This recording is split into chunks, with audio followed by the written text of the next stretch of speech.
கிட்டத்தட்ட இந்த ஒரு போர் ஆரம்பித்து 3 வருஷம் ஆயிடுச்சு. இதுக்கு ஒரு எண்டே இல்லையாடான்னு சொல்கிற மாதிரி தான் இதுக்கு இன்னும் முடிவே இல்லாமல் பார்த்தீங்கன்னா போய்கிட்டு தான் இருக்குது. உங்கள் எல்லாருக்கும் தெரிஞ்ச விஷயந்தான். அதாவது பார்த்தீங்கன்னா ரஷ்யா உக்ரைன் போர் நடந்து 3 வருஷம் ஆயிடுச்சு. நேற்றோட பார்த்தீங்கன்னா 3 வருஷம் கம்ப்ளீட்டாக இருக்குது. இதுக்கு முன்னாடி நான் ரஷ்யா உக்ரைன் போரை பற்றி நிறைய வீடியோ போட்டிருப்பேன்.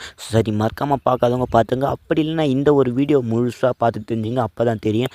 அதாவது பார்த்தீங்கன்னா இவங்களுக்கு அப்படி என்ன தான் பிரச்சனை, எதனால் நடக்குது, அவங்களுடைய பிரசிடெண்ட்லாம் என்ன பண்ணிக்கிட்டு இருக்காங்க, அது எல்லாத்தையும் விட ஆர்மியில் அப்போ ரீசெண்டாக என்ன நடந்திருக்கு, எவ்வளோ பேர் உயிர் இருந்திருக்காங்க, அது எல்லாத்தையும் நான் உங்களுக்கு சொல்லியிருக்கேன். ரஷ்யாவில் எவ்வளோ பேர் உயிர் இருந்திருக்காங்க, உக்ரைனில் எவ்வளோ பேர் உயிர் இருந்திருக்காங்கன்னு எல்லாத்தையும் சொல்லியிருக்கேன். கிட்டத்தட்ட பார்த்தீங்கன்னா 10 லட்சத்துக்கும் மேற்பட்ட மக்கள் பார்த்தீங்கன்னா உயிரை தியாகம் செஞ்சுருக்காங்க. எந்த ஒரு பாவமே செய்யாத மக்கள் பார்த்தீங்கன்னா அவங்களோட உயிரை விட்டுருக்காங்க.